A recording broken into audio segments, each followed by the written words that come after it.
United taking all 3 points in this game as Michael Carrick now steps down and the Ralph Rangnick era will begin.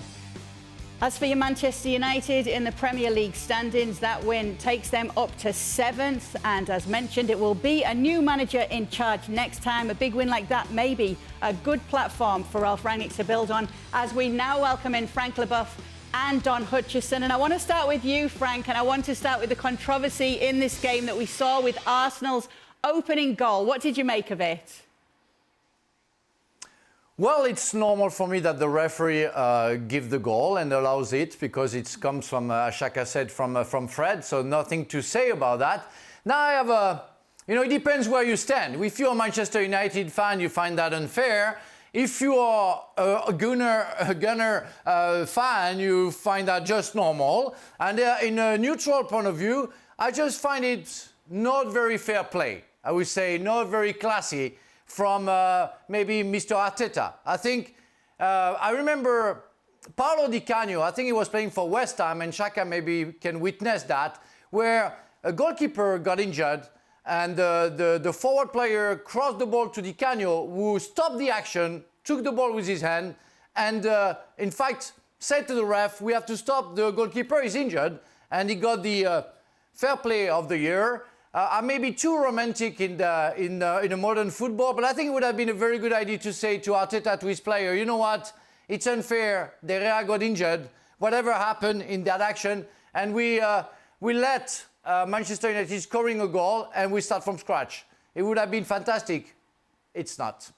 It didn't happen like that, though. Shaka, what's that face for? What? Because I disagree with Frank. Okay. And listen, I understand the parallel with what happened. I played in that game against Everton. Paul Gerrard goes down injured. It was a serious injury. Players kind of know when there's a serious injury. Gerrard had to be substituted. It was very late in the game, I know, but Gerrard had to be substituted. And Di Canio decided not to score. That being said, West Ham in the wrong half of the table. In the dressing room, everybody's looking at it like, Di Canio, what are you doing? We thought he should have finished it off. We could have done with the points. That being said, in this game here and in this circumstance, that's not a serious injury. I can't see how anybody sees it. That you don't know. At the moment it happened, Shaka, I'm sorry, you don't know this serious or not. You can tell when a player goes down with a serious injury, and this wasn't it. At no point anybody thought that. And in fairness to the Arsenal players, I don't think anybody saw De Gea go down, and particularly Odegaard. Once the ball comes to him, he's trying to score. He's just trying to get it on target, not the greatest of strikes, but because De Gea is down, it goes in.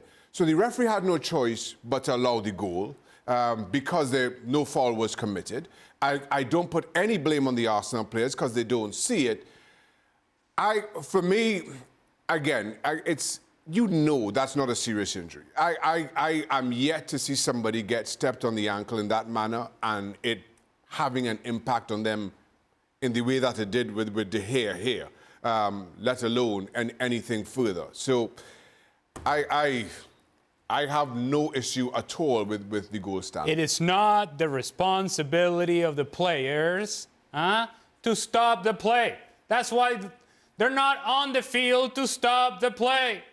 They're on the field to play the game, and the ball pops out to Smith Rowe. He's going to hit a volley. He's going to put it on target. He's doing his job. If the referee thinks that De Gea is gravely injured, then he stops the game. That's why he's on the field. Let's stop trying to do everybody else's job. It's not the player's position to referee the game. It is the responsibility of the referee. If the referee thinks that De Gea is on the goal line, dying, passing out, oh my goodness, what's happening with David De Gea, we have to stop the game, then do so ahead of Smith Rowe hitting the shot. Otherwise, it's a goal and move on. And by the way, from my perspective, what I saw today from David De Gea was more confirmation that at times he can be a little soft. Because any other goalkeeper that I've ever seen that has gotten stepped on or pushed or elbowed, at the very least, they finish the play, and then after that, they go down. That's a whole other point of discussion, but I'm just here to tell you, it is not the player's responsibility to stop the game, it is the referee. Frank?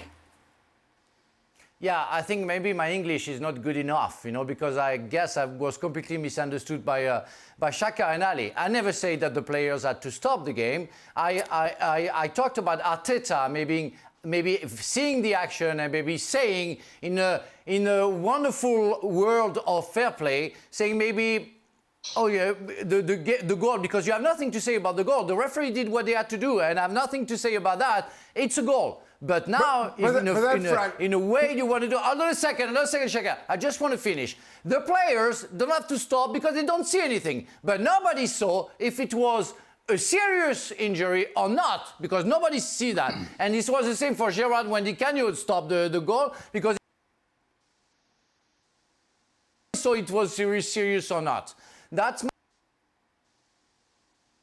I just want to say that it's not about the players. Everything was perfect. In a perfect world, it's just my romantic way of seeing football, where that goal is stupid because maybe they are, was a fantastic comedian or a fantastic actor and didn't do what he had to do. But at the end of the day, there is an injury. It's a stupid goal. He would have been on his feet. It wouldn't have been a goal because I don't think Smith Rowe would have scored. But it's just thinking about what have been for me the best thing to do. But Frank, I'm not talking about the players again. Why punish Arsenal when Fred is the one from his own team that kicks his own goalkeeper? To that, what Frank is saying is Arteta, after the goal is given, Arteta could say to his players, let Manchester United go up the other end because of this injury, which nobody knew was that serious. Mind you, Frank, to that point, when the game is kicking off for the goal and Arteta has seen the injury, De Gea is back on his feet, standing on his goal line, so everybody in the stadium knows it's not that serious. So while your point is there's no way that anybody knew how serious the injury was, by the time the ball is back on the spot, by the time the game resumes, everybody knows because De Gea is back in goal. So at this point, Arteta, who I'm sure, given the technology, has seen the incident, has seen De Gea get the magic spray and back on his goal line. That's not his responsibility. Well, thank you very much for watching ESPN on YouTube. For more sports highlights and analysis, be sure to download the ESPN app. And for live streaming, premium content, and let's not forget as well, ESPN FC 7 days a week. Subscribe to ESPN+.